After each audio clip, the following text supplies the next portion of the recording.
Good day and welcome to SCO BRICS Insight, where we talk about what's really going on in the world of the BRICS. Now today I want to talk about China, Russia, the USA, the trade war between the US and China, and how that could significantly benefit Russia. In the current trade war between the US and China, the latter's imposed tariffs on a wide range of American agricultural products, including soybeans, wheat, corn, meat and dairy products. Now, seeing this happen, Russia is eager to increase its exports to the Chinese market, which is a significant market. I mean, the question about who will also benefit and who will be negatively impacted by Donald Trump's latest trade measures is therefore highly relevant. Now, this is the second time in a month that Donald Trump has imposed tariffs on China. In early February, tariffs at 10% were imposed on all Chinese imports, and on March the 4th these were doubled to 20%, with the US accusing China of failing to take action to stem the flow of synthetic opioids, including fentanyl. Now, Mexico and Canada had previously agreed with the US an extension in February before the sanctions took place, but that deadline's now expired, resulting in tariffs being imposed on their goods as well. In response, China imposed duty on American hydrocarbons a month ago and will now impose duties of 10 to 15% on American agricultural products as from March the 10th. Duties of 15% will apply to chicken, wheat, corn and cotton from the US, and 10% to sorghum, soybeans, pork, beef, aquatic products, fruit, vegetables and dairy products. Now, the list encompasses a total of 711 items, and this development is expected to have a more significant impact on the US economy than the tariffs on LNG, oil and coal, given the limited extent of their supply to China. I mean, agricultural exports account for more than 15% of US's exports to China of 163.62 billion. So it's almost 25 billion that they send. For American exports, agricultural products are a sensitive issue, specifically for a special number of states, where these products, for example, like the state of Iowa, which is the centre of corn production. China's actions could potentially impact a number of Republican-led states that rely heavily on their exports to China. Now, according to Sergei Tisblakov, who's a professor of world economy and international affairs at the National Research Center of the Russian Higher School of Economics, he says that that's how he thinks it will work out. Now, before I continue, I'd like to make an appeal. If you like and enjoy my videos, you can help me fund the channel and my website, scobricsinsight.com, to further develop it. You can do this by making a small donation, which can be done by clicking the thanks button at the bottom of the screen. Everybody who donates does get a personal thank you from me, and I'm thanking you all now.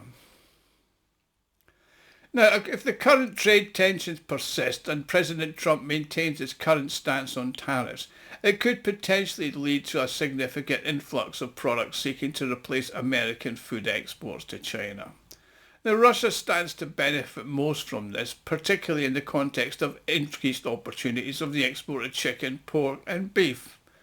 I mean, notably, Russia has already replaced imports of chicken and pork products, and the potential for growth for Russia's producers lies primarily in exports. Yet Russia's fully able to capitalise on the potential for beef production, as it doesn't have the huge capacity. I mean, last year the United States exported frozen boneless beef to China at $999 million and frozen pork byproducts for $695 million. So while Russia has the potential to increase meat exports, this is going to take considerable consideration due to China's stringent phytosanitary and veterinary control measures in livestock farming. These requirements necessitate accreditation for enterprise seeking to enter the Chinese market. At the same time, pork imports to China fell sharply last year, regardless of the United States, due to the development of domestic production. Now, the demand for beef in China was actually high last year, but Russia has a limited capacity to supply it. In fact, it hardly supplies its own domestic market. Moreover, there's strong competition from Australia, New Zealand and other players, particularly countries like Argentina, Uruguay and Brazil. And for a long time, Russian meat products did not enter the Chinese market at all, but in recent years it's been possible. I mean, in 2018, China opened its market to Russian poultry and dairy products and pork at the end of 2023. mean, last year, China certified 81 Russian meat product enterprises for export, 56 of which were for the production of poultry meat and offal. The pork exports from Russia increased by 20%, and Russia now plans to take up to 10% of the Chinese pork market.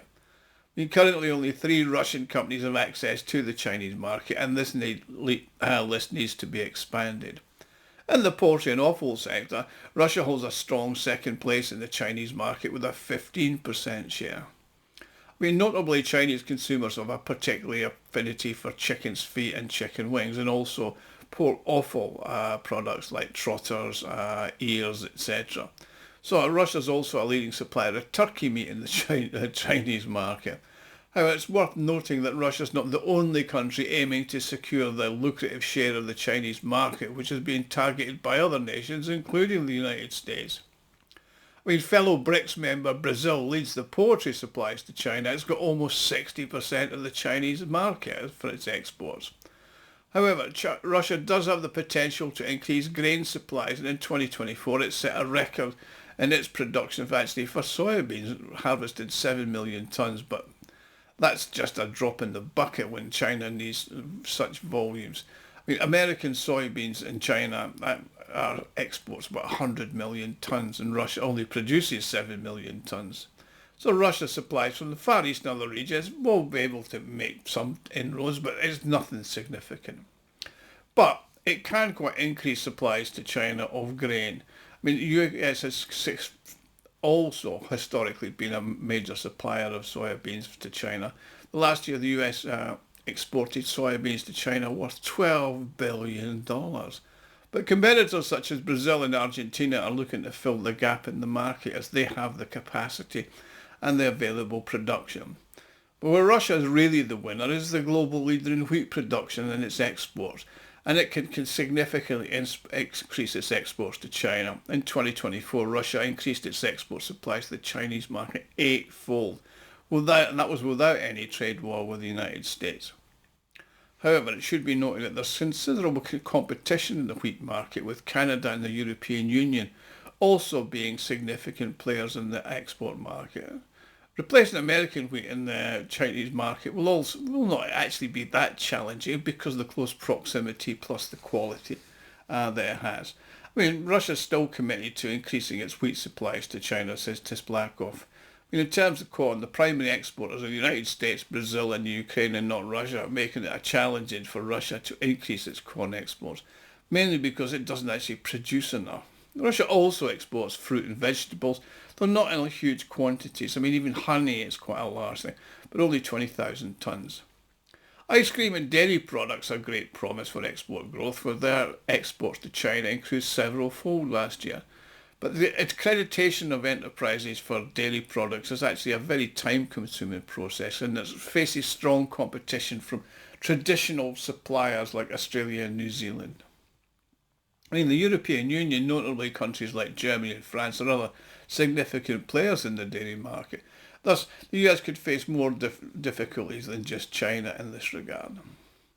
Plus, China is open to all trade partners, while the US, in contrast, is imposing increasing tariffs and sanctions and embargoes on countries, even its partners and former close friends like Canada and Mexico.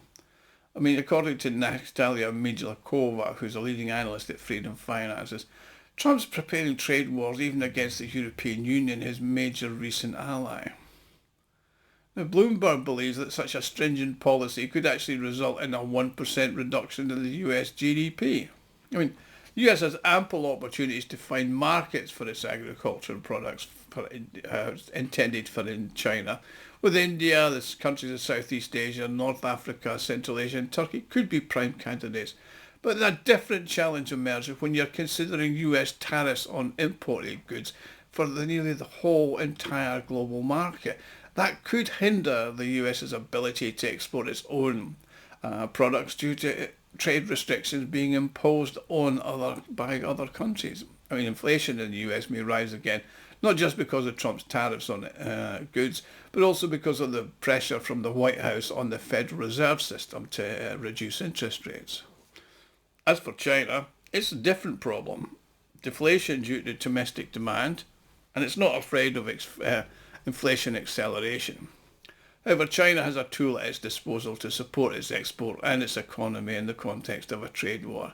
It's called a weakening of the yuan. In the initial phase of the trade war, China implemented this strategy and it proved quite effective with no decline in exports since 2018 when the first trade war began, and the identification of new markets in Asia. China may well decide to weaken the yuan if the financial situation of its largest exporters, primarily the flagships of the high technology sector and the auto industry, deteriorates significantly. But even if China weakens its yuan, its economy will only become stronger. So it's therefore very premature to expect that the yuan may collapse against the dollar and will simultaneously collapse against other currencies like the ruble. Also, if oil continues to fall, then the Ukrainian issue is not resolved in the near future, and sanctions remain, then no matter what happens to the yuan, the ruble will continue to weaken, and there'll be a bit of a problem there. While China's economy slowed down in 2025, I don't expect to be a recession in the Chinese economy. According to forecasts, China's GDP growth will amount to 4.8 to 5% this year. So anyway, that's the situation as I see it. Let's see how things develop. Thank you for watching. Please like and subscribe. Please share and keep the comments coming. And if you want to help me out, click on the thanks button at the bottom of the screen and I'll see you all again soon. Thank you.